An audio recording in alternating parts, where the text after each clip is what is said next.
Hi అండి. అందరికీ నమస్తే. Mister attitude Ravan part 46. మీ నాన్నగారు వాళ్ళు ఎక్కడ ఉంటారు తల్లి? లేరు బామ్మ.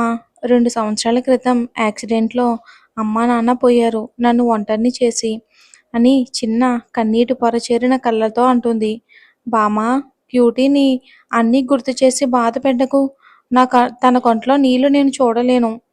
అయ్యో, నన్ను క్షమించమ్మా. నాకు తెలీదు. రాజు నాకు చెప్పలేదు. కేవలం నువ్వు దొరికావని మాత్రమే చెప్పాడు తల్లి. వాడు వద్దని చెప్తున్నా కూడా వినకుండా వచ్చేసాను తల్లి. అయ్యో బామ్మగారు, మీరు పెద్దవారు. అలా మాట్లాడకండి. నేను బానే ఉన్నాను. సరే, లోపలికి వెళ్దాం పదండి.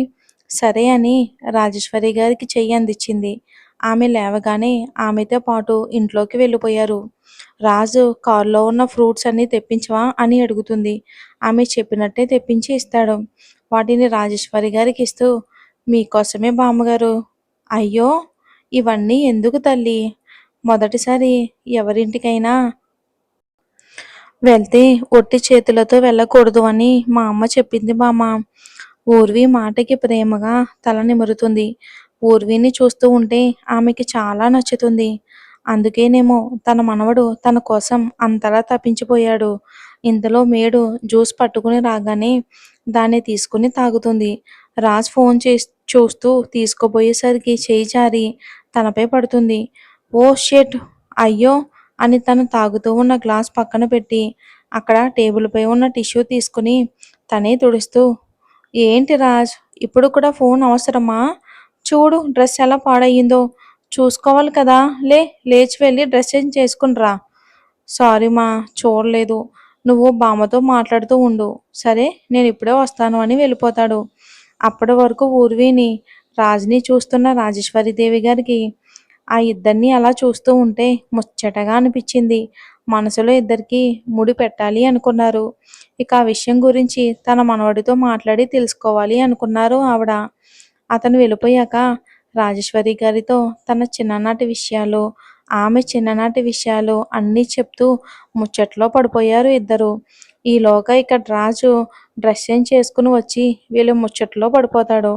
వాళ్ళ మాటలు నవ్వులతో ఆ ఇల్లంతా ప్రతిధ్వనిస్తూ ఉంటే రాజేశ్వరి గారి గుండె నిండిపోతుంది. ఇంతలో ఊర్వికి ఆయు ఫోన్ చేయగానే ఫోన్ లిఫ్ట్ చేసి పక్కకి వెళ్ళిపోతుంది. హలో బంగారు, అన్నట్టు ఇంటికి వచ్చేసావా లేదా? లేదా అయ్యవ్ గారు, బామ్మతో మాట్లాడుతూ ఉన్నాను. ఇక బయలుదేరతా. సరేమా, నీ ఇష్టం, జాగ్రత్త అని ఫోన్ పెట్టేస్తాడు. ఆ మరుక్షణం రాజ్ ఫోన్ రింగ్ అవుతుంది. ఆ స్క్రీన్పై కనబడుతున్న నెంబర్ చూసి ఊర్వి వైపు చూస్తాడు. ఏంటి అన్నట్టు చూస్తుంది.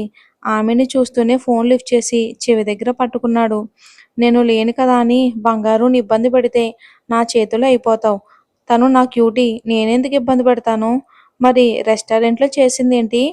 అది నువ్వు అక్కడికి ఎంటర్ అవ్వకపోతే నేను క్యూటీ బాగానే లంచ్ చేసి కబుర్లు చెప్పుకుంటూ ఉండేవాళ్ళం. అంటే నేను నా బంగారుని ఎలా వదిలేసి నేను ఆఫీస్లో ఒంటరిగా లంచ్ చేస్తూ కూర్చోవాలా? ఎప్పటికీ నీతోనే ఉంటుంది కదా. కాసేపు నా క్యూటీతో ప్రశాంతంగా ఉండనిస్తే ఏమవుతుంది? తను నా వైఫు, నా బంగారు. తనకి ఇబ్బంది కలగకుండా చూసుకో బాయ్ అని రాజేదో చెప్తూ ఉన్నా పట్టించుకోకుండా పెట్టేస్తాడు. బీస్ట్ అని కోపంగా ఫోన్ని చూసి ఊర్వి వైపు చూస్తాడు. చిన్నగా నవ్వుతుంది. నువ్వు నవ్వకుమా. చూడు, నేను ఇబ్బంది పెట్టొద్దని నాకు ఫోన్ చేశాడు. నేను నా క్యూటీని ఇబ్బంది పెడతానా చెప్పు? ఊర్వి సమాధానం మాత్రం చిరునవ్వే అవుతుంది. ఇదంతా వింటున్న రాజేశ్వరి గారికి అటువైపు రాజ్ మాటలే వినిపించాయి. అతని నోటు నుండి క్యూటీ అని వచ్చిన దానికి విషయం ఊర్వి గురించి అని అర్థమయ్యింది. ఎవరు రాజ్ అని అంటుంది. అది అని రాజు చెప్పబోయే అంతలోనే చారి పిలుస్తాడు రాజుని. ఏదో ఫైల్పై సైన్ కోసం. సైన్ చేసి ఊర్వి వైపు చూడగానే, నేను వెళ్తాను. వర్ష వచ్చే టైం అయ్యింది. తనతో సరిగ్గా మాట్లాడక చాలా రోజులవుతుంది. అయ్యో, అలా ఎలా వెళ్ళిపోతావమ్మా? డిన్నర్ చెయ్యాలి. లేదు, ఇంకొకసారి వచ్చినప్పుడు తింటానులే బామ్మ. ఏంటో తల్లి, నువ్వు వెళ్ళిపోతాను అంటే మనసు బాధగా ఉంది. అయ్యో బామ్మగారు, మీరు అలా అనుకోకండి. అప్పుడప్పుడు వస్తాను. ఇలా రావటం పోవటం కాక ఆ పడిదేదో పడిపోతే నా కళ్ళ ముందే చిలక గోరింకలా తిరుగుతూ ఉంటారు కదా. ఊర్వి ఏదో విని అర్థం కానట్లు చూసింది. రాజు కూడా చూశాడు.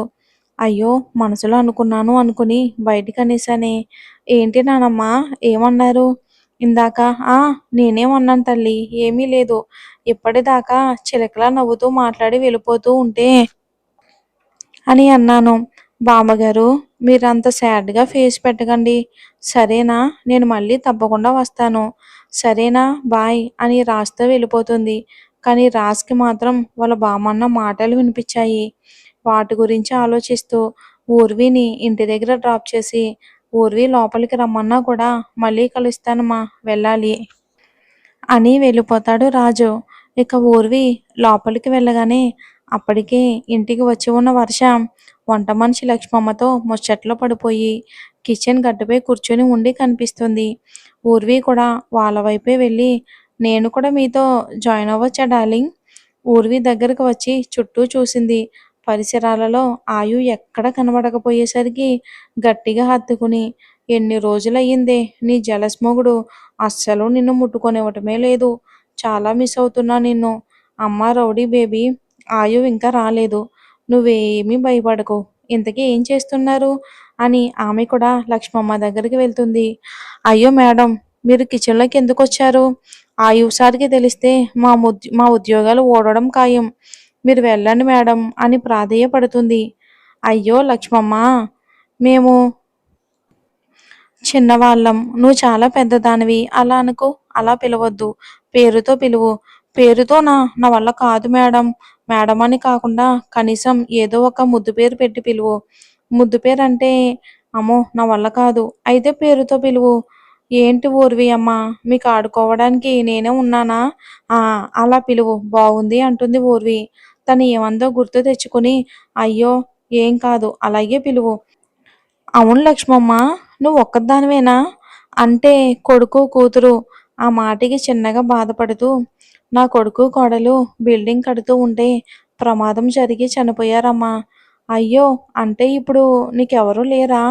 ఎందుకు లేరమ్మా? నా మనవరాలు ఇంటర్ చదువుతుంది. వాళ్ళు పోతూ పోతూ పసిదాన్ని నాకిచ్చి వెళ్ళారు. ఆమెని చూసుకుంటూ బ్రతుకుతున్నాను. అవునా! మరి తనకి కనిపించదు నీతో? ఎక్కడుంటుంది? పేరేంటి? రూపా అమ్మ. తను చాలా బాగా చదువుతుంది. హాస్టల్‌లో ఉంటుంది. సెలవులిచ్చినప్పుడు మాత్రమే ఇక్కడికొస్తుంది. ఓహ్! అని అడుగుతుంది ఊర్వి. మరేం జరుగుతుందో వచ్చే ఎపిసోడ్‌లో చూద్దాం. చాలా చిన్న ఎపిసోడ్ వచ్చిందండి. వచ్చే స్టోరీ పెద్ద ఎపిసోడ్ ఇవ్వడానికి ట్రై చేస్తాను. Thanks for watching.